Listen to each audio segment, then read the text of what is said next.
She got her own house. She got her own house. She got her own house.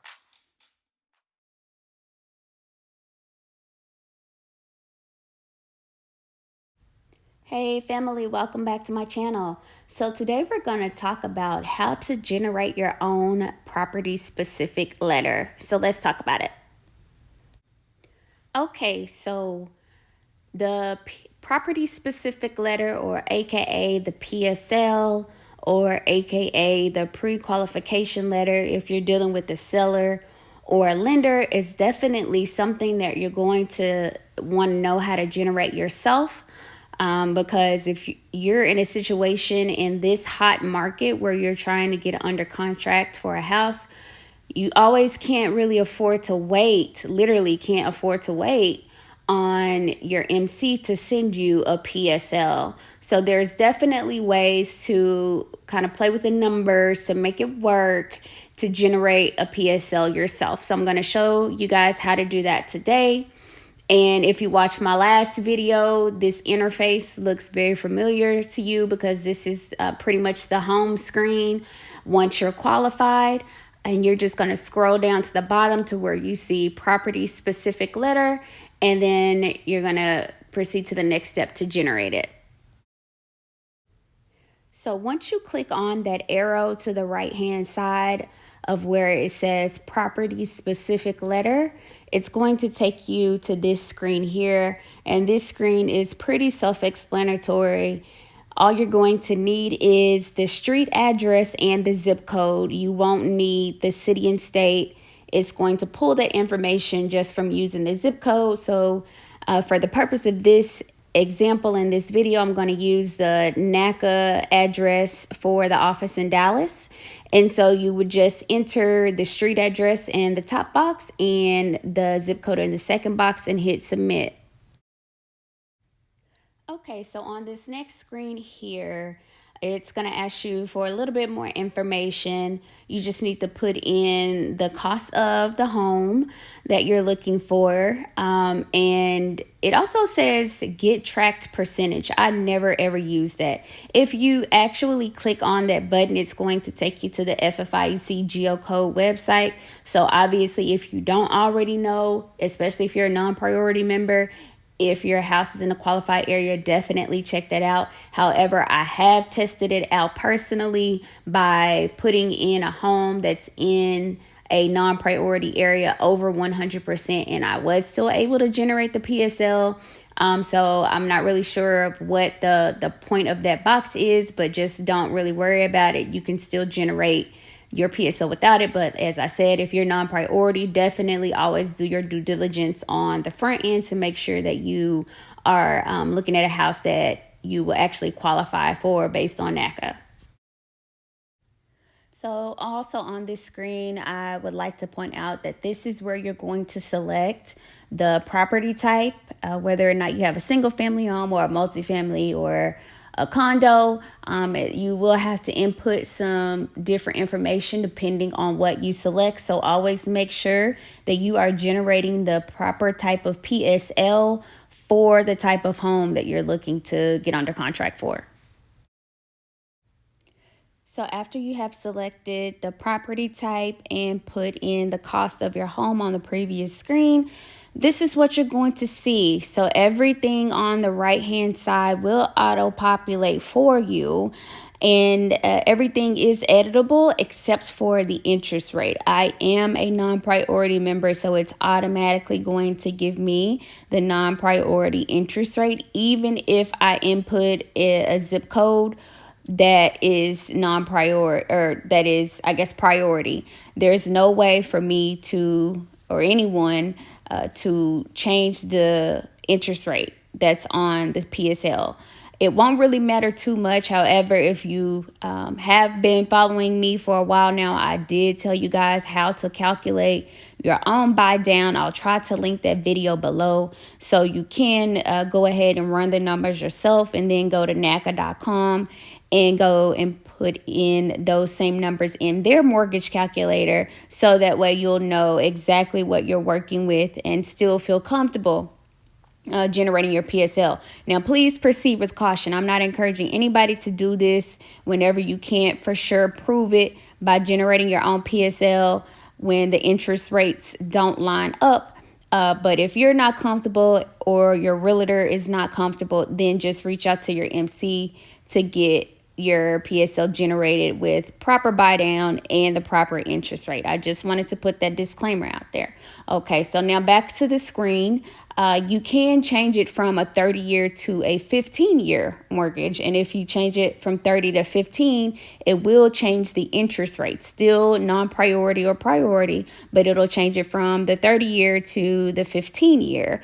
But also this is where you're going to put in your insurance as well as your property taxes.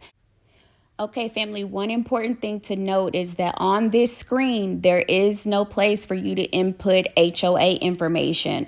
So if you are going to be considering living in a community with a very expensive HOA, like $900+ a year, definitely be careful because they can affect your affordability and it's not going to be factored in to this price right here. So just be mindful.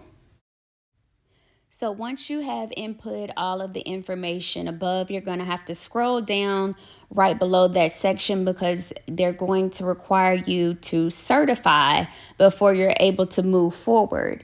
And you're going to have to certify that your information or financial information, should I say, has not changed since the last time the underwriter reviewed your file.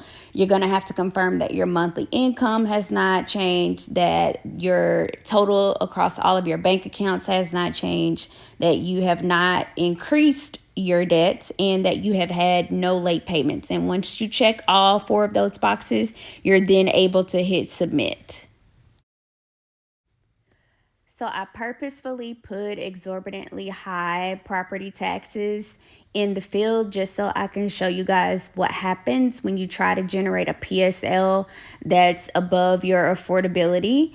The system will just simply not allow you to do it, and it will stop you dead in your tracks and you'll get this error message. So if you select OK to dismiss that error message and you scroll down just a little bit, this is what you're going to see.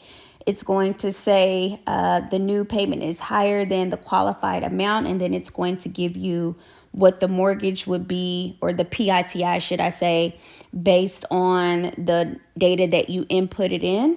And then you're going to see like a dash, and then it's like a black box where I blacked out my private personal information. But right there underneath that black box is going to be what your actual Naca affordability amount is. And if you scroll down just a little bit further, you'll see the monthly payment again listed right above the submit button. And if you know for a fact that you can afford this property with buy down or with the priority interest rate, and you can confirm this with the Naca mortgage calculator. Again, I cannot stress this enough. So please confirm it using the Naca mortgage calculator, not your realtor's calculator, not with some random calculator that you found on the internet.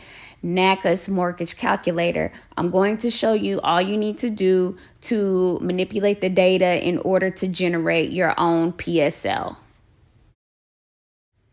Disclaimer, okay, please proceed at your own risk and proceed with caution.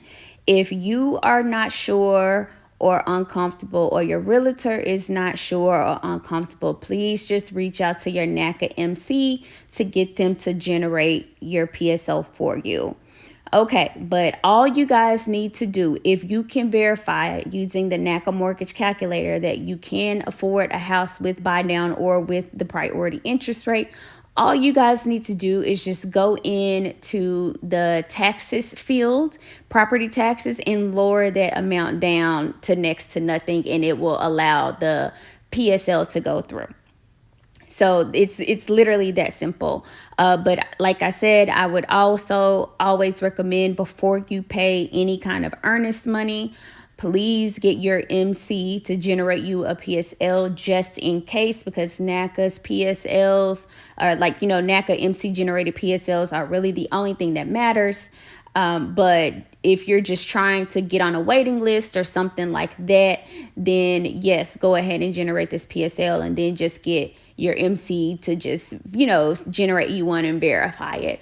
And I forgot to mention this earlier, but up at the top where it says rent per unit, if you are purchasing a multifamily, that's where you're going to go to enter in the rent amount that Naca is allowing you to calculate into your affordability in order to generate a PSL, just a FYI.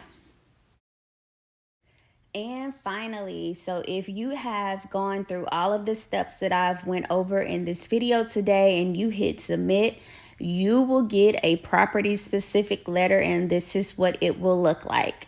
I did cut it off at the top because it will have your name, your NACA ID, and who your counselor is, along with, as you can see, the property address and the interest rate. And I mentioned earlier that, if you are buying in a priority area and you're going to have the priority interest rate as a non-priority member, it is not going to change. Even though you're running the numbers, it's still going to give you the incorrect interest rate. So once again, that's why I always say, before you pay any money, please get a for real PSL from your MC. But I hope that this video will help someone out there. If I forgot anything, I apologize, but you know the drill. Let's jump down in the comments and talk about it. And don't forget to give this video a thumbs up and subscribe. And I'll see you guys in my next video. It takes a village. Cheers.